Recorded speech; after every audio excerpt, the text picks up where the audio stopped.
अध्याय 11 देख रहे हैं, buildings, paintings and books. Building, paintings and book यानी इमारतें और चित्र और साथ में किताबें। तो इसमें ये दो अलग अलग चित्र का संकलन किया है मैंने, और इनकी जैसी जरूरत पड़ेगी हम इन पे लौटेंगे जैसे जैसे सवाल आएंगे।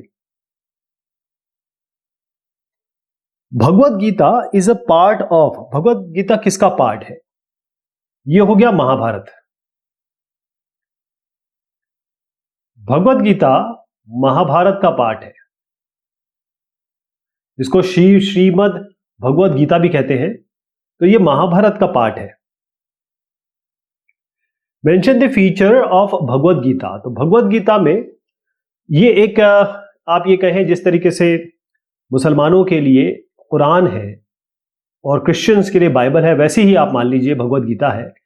तो इसमें अलग अलग तरीके से कैसे भक्ति करनी है, क्या रीति रिवाज है, क्या विधियां हैं, क्या परंपराएं हैं, इस सब के बारे में बताया गया है। Who compose Silappatikaram? किसने किया शिलपद्दिकरम? दिखा देता हूं आपको। यह शिलपद्दिकरम है। किसने लिखा था इसको? इलांगो। इलांगो, ILLANGO, इलांगो ने लिखा था। ये किसके भाई थे? ये एक चेर चोल पांड्या, हम आगे पढ़ेंगे अगले डिस्कशन में। तो चेर चोल पांड्या, तो चेर किंग है सेनागुट्टवन। सेनागुट्टवन, तो सेनागुट्टवन के भाई थे इलांगो, उन्होंने शिलपद्दिकरम लिखी है। नेम द कैपिटल ऑफ कोसला। कोसला, कोसाला, कोसला, तो क्या है जरा देखिए इसको। जो आपकी महाभारत है वो कुरु राज्य के हस्तिनापुर, क्योंकि उसकी राजधानी है, उसके बारे में, मतलब उस क्षेत्र में उसका पृष्ठभूमि है। जब आप रामायण के बारे में बात करते हैं तो आप कोसल क्षेत्र के बारे में बात करते हैं जिसकी राजधानी अयोध्या है। सवाल है कैपिटल क्या है कोसल की? अयोध्या। इसीलिए इस पे इतना बवाल हो रखा था कि भाई राम जन्मभूमि अयोध्या में है। Who was the author of Sanskrit Ramayan? तो संस्कृत रामायण किसने लिखी है? आचार्य वाल्मीकि साहब ने रामायण लिखी है। Ordinary people also told stories, composed people, poem and songs which were preserved as dash dash and dash. अब जो नॉर्मल लोग थे, हमने बात की किसकी? शिलपद्दिकरम की, और हमने बात की मणिमेखलय की। ऐसे बहुत सारे महाकाव्य हो गए, जैसे रामायण हो गया, महाभारत हो गए। तो रामायण महाभारत तो ये राजाओं के बारे में थी, राजकुमारों के बारे में थी। आम लोगों के बीच में बहुत सारी स्टोरीज थी, बहुत छोटे छोटे वो जातक सुनाते थे। जैसे बच्चा सो नहीं रहा है तो बच्चे को एक स्टोरी सुना दी, तो किसी ने बना ली, फिर वो लिख दी गई, वो कंपोज कर दी गई, गाने गाते थे। तो वो सब थी जातक्स, पंचतंत्र और जातकाज में। तो पंचतंत्र और जातकाज इसका उत्तर लिखेंगे। जातक का मतलब होता है शॉर्ट स्टोरी, छोटी छोटी स्टोरीज। पंचतंत्र का मतलब भी वही होता है, लेकिन पंचतंत्र में क्या होता है कि जो स्टोरी है वो जानवरों यानी जंगल के, जैसे हाथी, शेर, इनके मातहत उनको पिक्चर में रख के सुनाई जाती है। मतलब वो राजा था, फिर उसने ये किया, फिर वो गलत हो गया तो ये से सजा मिलेगी। तो बच्चों को समझाने के लिए, सिखाने के लिए कि क्या सही है क्या गलत है, वो आप पंचतंत्र में ज्यादा देखेंगे। Stories from the Jatakas were often shown on the railings of stupa and in paintings at places such as Ajanta. तो बिल्कुल सत्य कहा गया है कि ये जो स्टोरी है जातक की स्टोरी मैंने आपको बताया था। एक लॉयन किंग की स्टोरी मैंने आपको बताया था। तो जो लॉयन किंग की स्टोरी है, अगर आप देखेंगे तो स्तूप के रेलिंग पे लिखी होगी, या अगर आप अजंता आपको ले जाऊं या अजंता पे ले जाएं, तो अगर आप यहां जाने का आपको मौका मिला तो आप देखेंगे कि यहां पर आपको ये सब चीजें दिखाई देंगी। तो इसको ट्रू कर दीजिए, ये सही। इन which language Aryabhatiyam is written? Aryabhatiyam जो है वो पहले आपको बता दूं, क्योंकि इनको देखते रहेंगे आप तो आपके दिमाग में बैठ जाएंगे। ये साहब है आर्यभट्ट साहब। बहुत सारा इन्होंने हमको एजाज, रिस्पेक्ट दी है हिंदुस्तान को, क्योंकि इन्होंने पाई का इजाद किया, इक्लिप्स क्यों होते हैं, दिन रात क्यों होते हैं, ये सब इन्होंने बताया।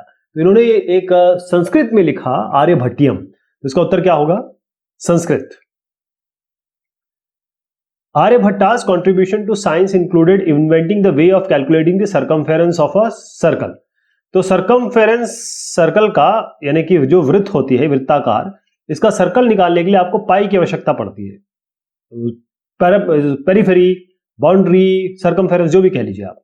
तो इसके लिए 2 पाई आर करके निकालते हैं और इसी पाई से ही एरिया भी निकलता है, पाई आर स्क्वायर। तो ये जो पाई है, इस चित्र में भी आप देख पा रहे हैं कि ये पाई इसमें दिया हुआ है। आर्यभट्ट साहब ने पाई यानी कहें कि तरीका बताया कि कैसे कैलकुलेट करेंगे आप सर्कमफेरेंस, जो आज भी चल रहा है। तो ट्रू कर दीजिए इसको। हु इन्वेंटेड पेपर, पेपर की इजाद किसने की? जैसे मैंने आपको बताया, चाइना एक बहुत जबरदस्त कंट्री है, बहुत बड़ी कंट्री है, लेकिन बहुत बेहतरीन लोग हैं वहां पर और उन्होंने बहुत सारी चीज दी है।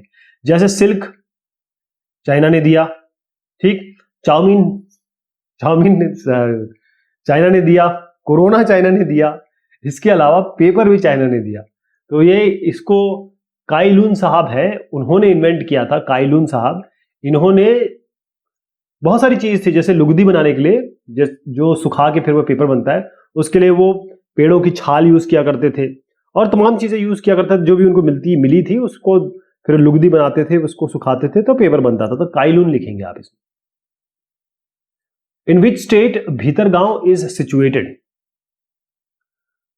भीतरगांव, आपको याद होगा कि जब मैंने आप चर्चा की थी तो बताया था कि भीतरगांव किस जगह पे है, लेकिन मैं आपको उस जगह ले जाता हूं कि भीतरगांव कहां है।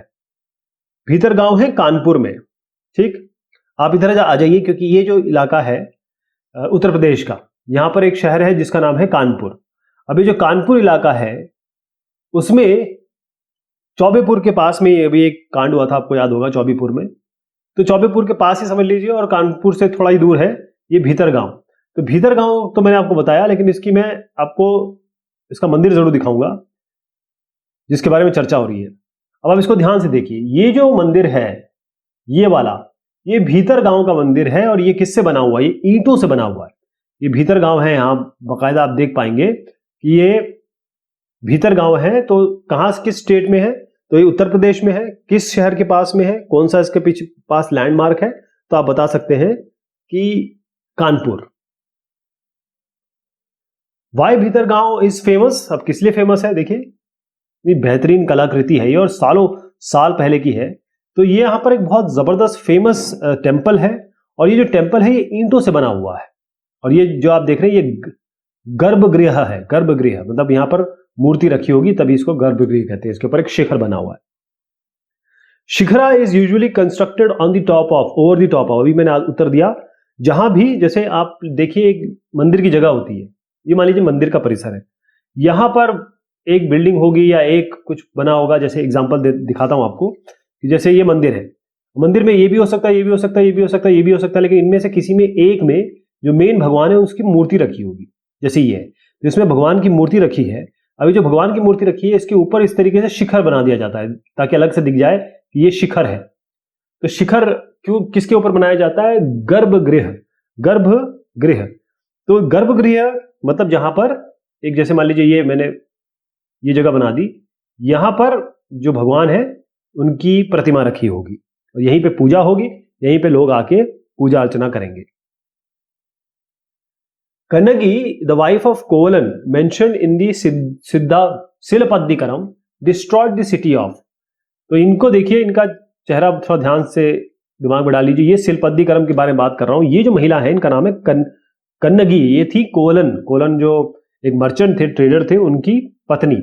वैसे वो प्यार माधवी से भी किया करते थे, लेकिन ये शिलपद्दिकरम में इनका बताया कि जब ये इनके ऊपर एक कोवलम के ऊपर, ऐसे बताता हूं, कोवलम के ऊपर जो चेर राजा है, चेर नहीं, पांड्या राजा, हाँ पांड्या राजा है, उनके राज में एक ज्वेलर हुआ करता था। ज्वेलर, उसने मतलब जो कोर्ट का ज्वेलर था, यानी कि राजा के दरबार का ज्वेलर था, उसने इन पे इल्जाम लगा दिया कि इस कोवलन ने चोरी की है।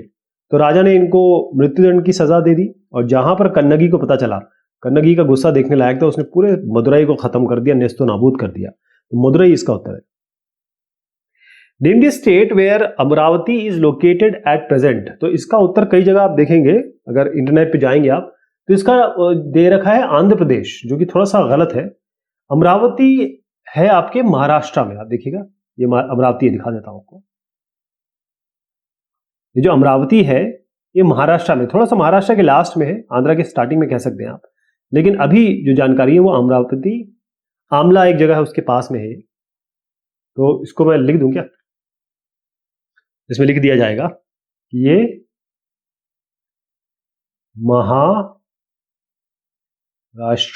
महाराष्ट्र, ठीक है, महाराष्ट्र में। Name the famous Tamil poet who wrote Silappatikaram. Silappatikaram को किसने लिखा है? इलांगो साहब ने। किन्होंने लिखा है? इलांगो। लिखना पड़ेगा, वैसे हमने ये सवाल अभी भी देख लिया है, लेकिन हम लिख देते हैं इलांगो। इसकी बात कर रहा हूं मैं, ये शिलपद्दिकरम की। In which direction devotees walk around the stupa. तो स्तूपा क्या होता है? एक डब्बा रखा होता है, इसमें या तो बुद्ध धर्म मतलब गौतम बुद्ध या फिर उनके अनुयायियों के अवशेष रखे होते हैं या उनकी चीजें रखी होती है। इसके ऊपर मिट्टी का एक टीला बना देते हैं, माउंड कहते हैं इसको। फिर इसको ईंटों से ऐसे चुनाई कर देते हैं इसकी, राइट। अब इसके आसपास अगर मैंने फ्रंट व्यू दिखाया, अब टॉप व्यू दिखा रहा हूं आपको। मान लीजिए ये जो माउंड है वो ये है, इसके आसपास ऐसे परिक्रमा के लिए एक पाथ होता है। ये जो पाथ होता है इसमें घूमते हैं। अगर आप घूम रहे होंगे तो आप परिक्रमा करेंगे क्लॉकवाइज डायरेक्शन में, एंटी क्लॉकवाइज में नहीं करेंगे। तो क्लॉकवाइज इसका उत्तर है।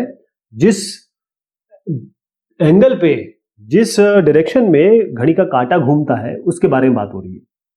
ये केवल इज्जत के नाम पे, मतलब एक शो ऑफ रिस्पेक्ट कि आप यहां जो डब्बा है या यहां जो एक आपकी आराध्य चीजें हैं उसकी रिस्पेक्ट कर रहे हैं। The stories from the Jatakas were shown on the railings of the stupas, Buddhist stupas, ये मैंने आपको बता दिया पहले ही, सांची के स्तूप में मिला है। How the colors which were used in the Ajanta caves were made of। अब अगर आप यहाँ कहीं जाने का मौका मिले, अजंता अलोरा यहाँ पर है, मुंबई के से आप जा सकते हैं, औरंगाबाद के पास में है, मतलब महाराष्ट्र की जगह है। ये जो अजंता एलोरा की गुफाएं हैं, इसमें सबसे इंपॉर्टेंट चीज है कि अंदर बहुत अच्छी, बहुत बढ़िया चित्रकारी की गई है। ये जो चित्रकारी की गई है वो इतने सालों बाद भी आज भी इनको देखते ही बनता है। आज भी इसके कलर फेड नहीं हुए। इसके कलर फेड नहीं हुए क्योंकि अगर आप नेचुरल कलर यूज करें, जैसे अगर आप प्लांट का कलर यूज करें, या फिर आप मान लीजिए आयरन और या खनिज, जिसे हम कहेंगे मिनरल्स, खनिज तत्व का कलर यूज करें, तो ये कलर यूज किया गया था। तभी आज भी उन चित्रों की सजीवता और चमक बरकरार है। तो आप प्लांट्स और मिनरल लिखेंगे, पेड़ पौधे, पत्ते, फूल और खनिज तत्व। Kalidasa, one of the greatest Indian writers, used to write in Urdu. ये तो गलत हो गया, कालिदास कहां, उर्दू कहां? तो कालिदास संस्कृत में लिखा करते थे। फॉल्स कर दीजिए इसको। Where the capital of Kurus is located now. चलिए कुरूल पे ले चलता हूं आपको। अगले में यहां ये कुरु है, इसकी कैपिटल है हस्तिनापुर। कुरु, यहीं पे महाभारत हुआ था, इसलिए कुरुक्षेत्र इस जगह पे लड़ाई भी हुई थी। तो हस्तिनापुर ये मेरठ के पास में है, उत्तर प्रदेश के। इस जगह की बात मैं कर रहा हूं, यहां पर कुरु, हस्तिनापुर। तो ये कैपिटल थी उस जमाने में कुरु का, इसलिए इसका नाम है। Name the person who compiled the Puranas and Mahabharata. इसका भी सवाल हम देख चुके हैं, तो इसका उत्तर है वेद व्यास। आप लिखेंगे महर्षि वेद व्यास, ये याद रखें, वेद लगा दीजिएगा साथ में।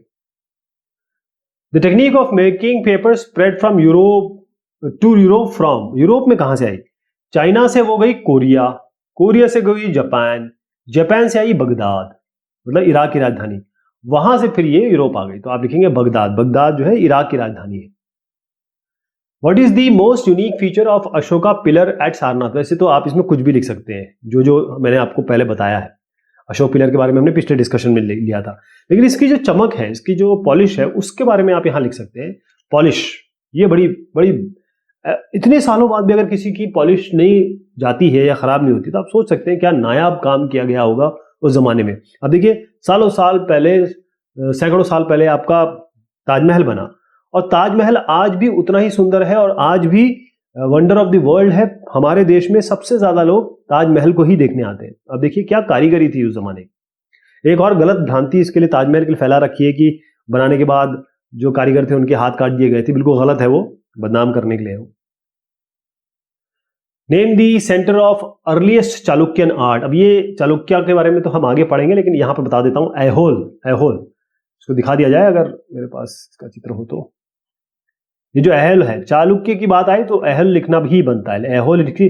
चालुक्य जो एरिया था या चालुक्य जो साम्राज्य था उसकी राजधानी थी ऐहोल, तो ऐहोल लिख दीजिए इसको। अब ये तकरीबन 50 सवाल हमने ले लिए और हमने पूरा चैप्टर ऑलमोस्ट कवर कर लिया। ये 2 सवाल मैंने आपके लिए रखे हैं, इनमें से किसी एक सवाल का जवाब दीजिएगा, और अगर आप इसको देते हैं तो मैं ये आप मान के चलिए कि आपने पूरा चैप्टर समझ लिया है। ठीक है, तो इसमें से उत्तर दीजिए, मुझे आपके उत्तरों का इंतजार रहेगा। चलिए साहब, शुक्रिया, मेहरबानी आप सभी की।